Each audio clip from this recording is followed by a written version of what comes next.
Something explosive happened just as Donald Trump left the UK. Words that are now echoing across Britain's political landscape. It's a blistering reality check that's ruffled feathers at the highest levels of government. And it all centres around one deeply uncomfortable question. Who does Britain really take care of first? Let's break it down. But first, hit the like button and subscribe to the channel for more. We have released our new I'm Not Far Right t-shirts. There are 2 different variants which come in black and blue. You can find them at britishstand.com or check the link in the description. Let's get into today's video. In an explosive parting message as he departed the United Kingdom, President Donald Trump has once again ripped into what he calls the backwards priorities of Western governments, this time targeting Britain's policy of housing asylum seekers in luxury hotels, while veterans and hard-working citizens are left behind. Speaking aboard Air Force One after a 4-day visit to his golf resort in Turnberry, Scotland, Trump didn't mince his words. They're putting people in luxury hotels, he said bluntly, and other people working their asses off are not living in the same way. It was a searing indictment, not just of Britain's approach, but also of the broader Western trend of pampering illegal migrants at the expense of their own people. Trump, who met with Prime Minister Keir Starmer during his stay, described the encounter as cordial, but made it clear that behind the diplomatic smiles, he remains sharply critical of how Britain, and Europe as a whole, is handling immigration. I looked at some of the hotels they are using, Trump continued. They've done it in our country also. They're putting them in some of the best hotels in the world, thousands of dollars a night, while others, our veterans, are living on the streets. The president then described a scene that many find difficult to stomach. War heroes, homeless and forgotten, sitting on sidewalks outside posh hotels, while asylum seekers, many of whom have entered countries illegally, are chauffeured in to enjoy warm beds, hot meals, and state-funded room service. It's no good, he declared. You're rewarding people for breaking the law and punishing the ones who built your nation. The issue of luxury migrant accommodation has become one of the most controversial policies in the UK in recent years. Entire hotels, sometimes costing the British taxpayer tens of millions of pounds, have been block booked by the Home Office to house thousands of asylum seekers. And these aren't run-down motels. Many are 4-star establishments complete with gyms, buffets, and seaside views, while British veterans are sleeping in tents, cars, or emergency shelters. During his UK trip, Trump repeatedly warned that Europe is in decline, and the migrant crisis, in his view, is the root cause. Europe is a much different place than it was just 5 years ago, he told reporters. If they don't get their act together, you're not going to have Europe anymore, as you know it. He warned that open-door migration wasn't just a cultural issue, it was a security one. There'll be murderers, there'll be drug dealers, there'll be all sorts of things that other countries don't want, and they send them to you, and they send them to us, he said, and you've got to stop them. Trump's comments echo a growing sense of public frustration on both sides of the Atlantic.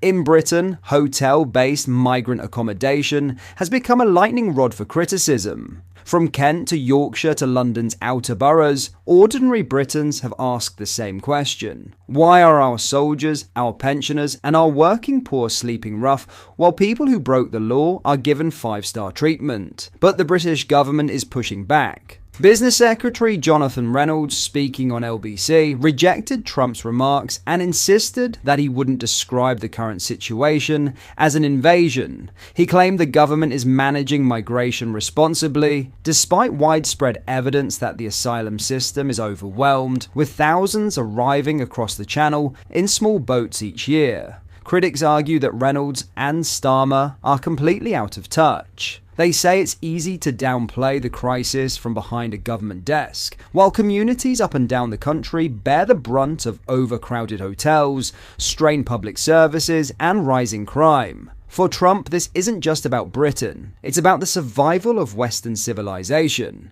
This is a magnificent part of the world, he said, and you cannot ruin it. You cannot let people come in here illegally.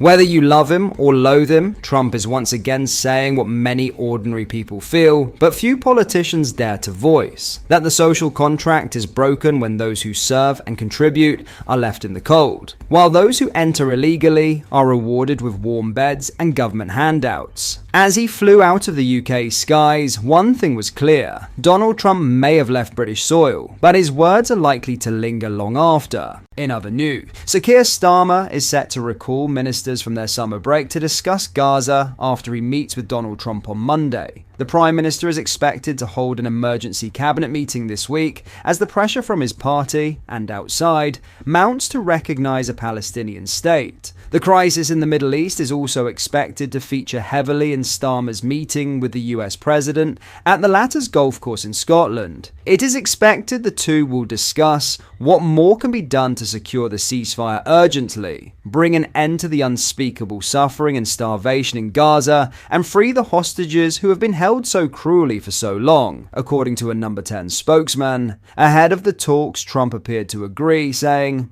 "I think we're going to be discussing a lot about Israel." The president also revealed that Starmer was very much involved in terms of wanting something to happen. On Sunday, Israel made key steps towards allowing the delivery of aid in response to pressure and international outrage triggered by photos of emaciated children last week. The Israel Defense Force, IDF, created corridors through Gaza for UN lorries and paused daytime fighting in order to allow residents to receive the aid. Eli Cohen, an Israeli minister, told local radio the concessions were made partly to stave off the growing threat of sanctions from European countries. As well as calling an emergency meeting, Starmer is expected to welcome the Trump administration's work with Qatar and Egypt to produce a ceasefire in Gaza, while Foreign Secretary David Lammy is expected to attend a UN conference this week in New York, which will discuss a two-state solution and a pathway to formally recognizing a Palestinian state. On Thursday, Emmanuel Macron announced that France would formally recognize a Palestinian state at the UN General Assembly in September.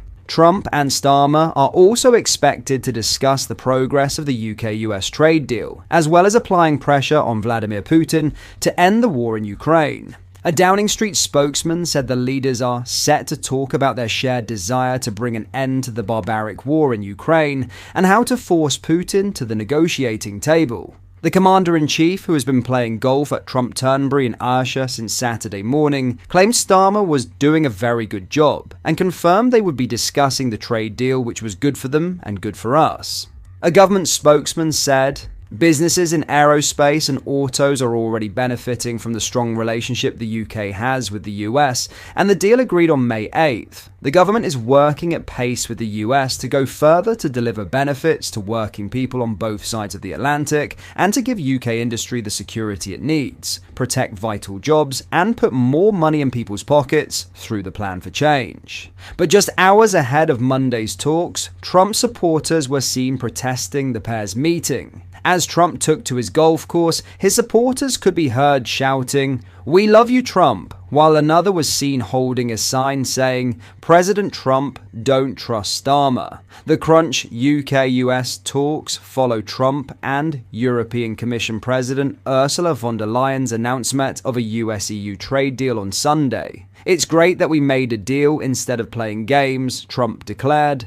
What are your thoughts on what we discussed in today's video? Let me know down in the comment section below. If you have not yet already, make sure you do drop a like on this video and subscribe to the channel for more British content. Thank you, take care, goodbye.